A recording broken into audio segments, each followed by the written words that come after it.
My wind generator blades came loose and 2 of them broke. I patched them and they broke again. Now I went and bought aluminum arms. They've got a twist in them. I put the twist in them, getting ready to mount them, and then I got these aluminum blades. So now my wind generator is going to be a little bit more heavy duty and not degrade in the wind. We get up to 38 miles per hour winds out here, so this is an experiment. It's not cheap, but I'm trying it today.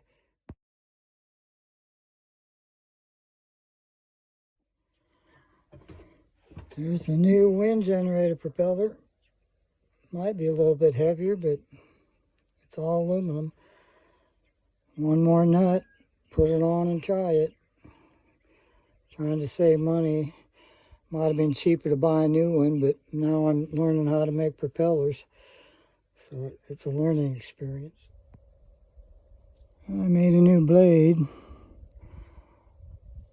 The lock nut kept coming loose after about a year, and last time I did it broke the blades. I fixed them, but now I made them different.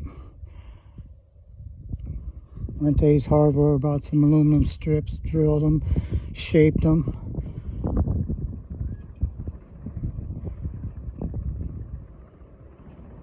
So I fixed my wind generator. I didn't balance anything.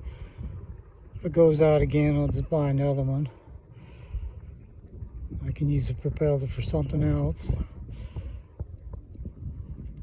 So far it's a success. It's running, generating.